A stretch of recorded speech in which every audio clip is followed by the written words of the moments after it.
ship. The ship might be big and really large. You look at the ship, you think, oh, how do I turn that around? If you turn the rudder, which are the laws, then you start to turn that and you start to make change very quickly. Yeah, thank you.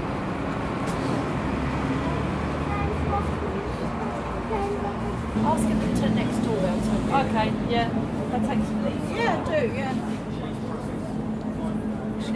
Yeah, hi. Sorry. Oh, did you? Yes. Huh? Thank Just you very much. first it, yeah. Well, yeah, well, whatever. You need it? Yeah. Excusez-moi.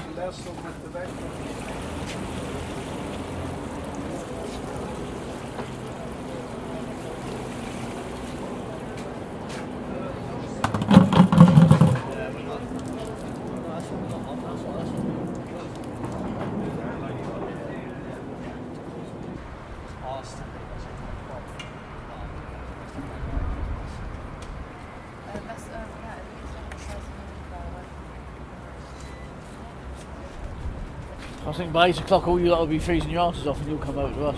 Nice one. This is the master plan anyway. Cheers, Jane. This guy's backing on it.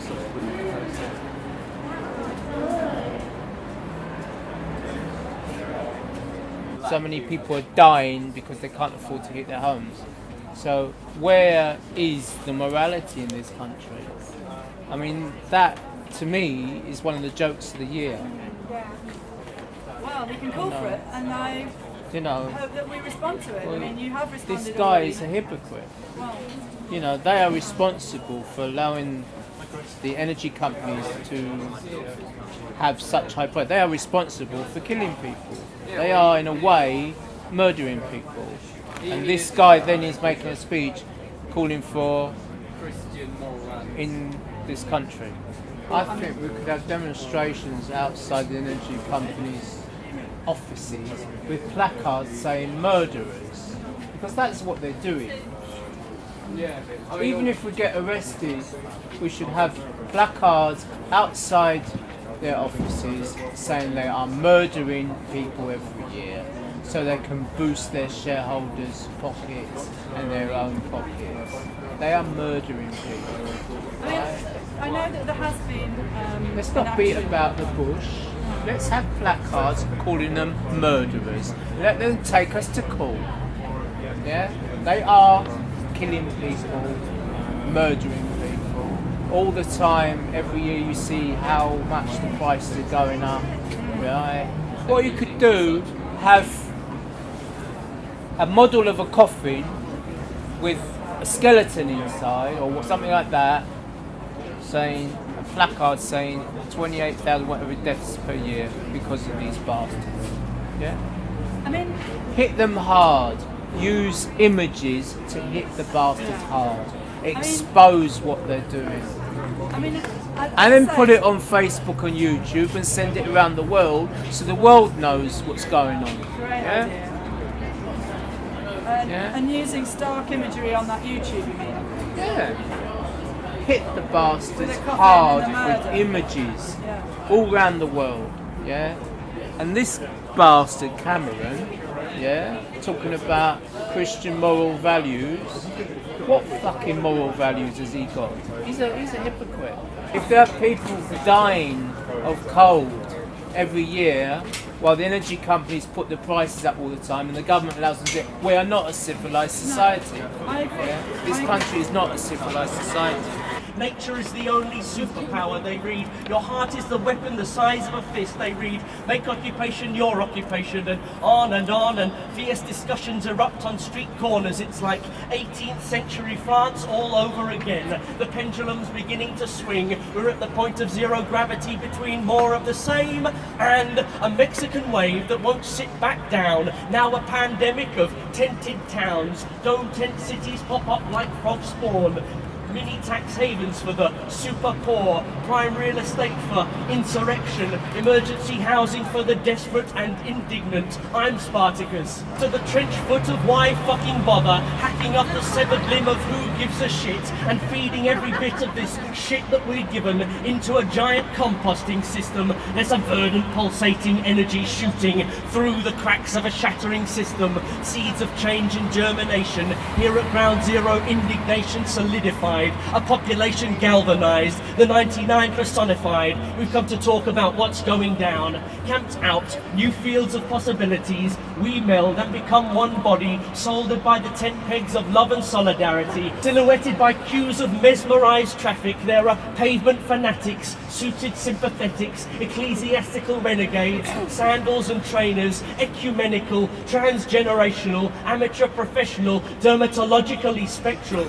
Flash mobs of tourists feast on flaky 99ers. There are armies of clowns and militant mothers. There's the discarded bubblegum hit and run mutters of chewed up and spat out evening standards from sickly acidic goblin bankers gripped by a shivering profit psychosis. This suited booted black bloc marches through rat race alleyways of steely glass palaces. This zombie system tears at our walls, so we take to our bubble pod tents and we spawn the unwanted kids of Thatcher's sick fantasies. We see them running upstairs with their bounty. We come to climb the scaffolds of their hierarchies. We come to tear the plastic from their faces. We come to tear the Botox from their faces. We come to tear up cosmetic surgery, subsidy to a hideous dying kleptocracy paid for by a people now pregnant with change. Purging ourselves of parasites with thriving communities of radical campsites. We've come to push the banks to the brink of extinction. We're gonna get Darwinian,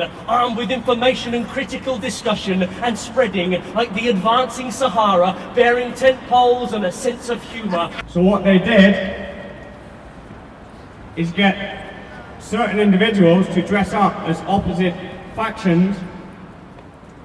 As we know, in the Muslim world we have Sunnis and Shiite.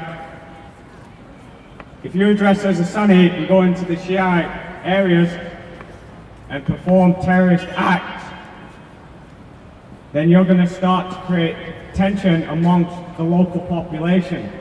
This is an ancient form. It was developed in Rome of divide and conquer. Make the people fight themselves, then you give yourself and grant yourself a reason in which to stay under security reasons.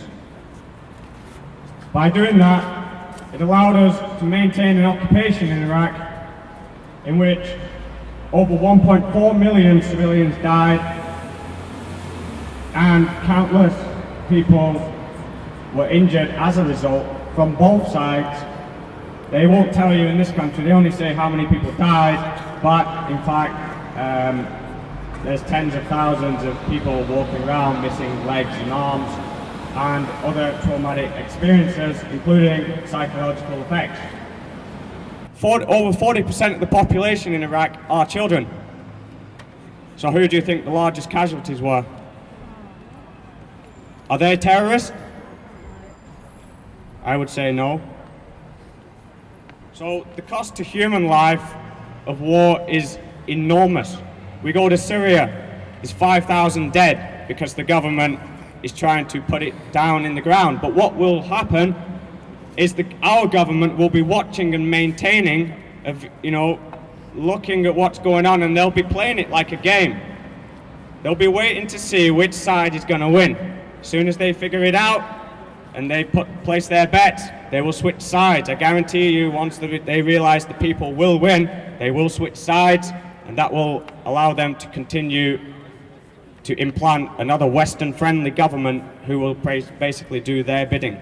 And that's what happened in Libya, the same thing. They waited until Gaddafi was not going to win, and it was absolutely certain, and then they switched and sided with the people. If Gaddafi was going to win, I guarantee you they would have backed him as well. And surprise, surprise, we maintained our oil contracts. Shouldn't Tony Blair, George Bush, this government, the United States, and most of the Western world be considered as terrorists? Because are they not going to the different countries around the world demanding that you do this and you do that? And if you don't, We will cause terror to your people in your land. Iraq never came here. They never were a threat. Saddam threatened to change the currency from the petrodollar to a different currency. Surprise, surprise, the United States was in there very, very quickly. And oh yes, Tony Blair thought he'd like to get in on this one as well. I mean, what better way to put your name down in history than to go and kill 2 million people? That would include in Afghanistan.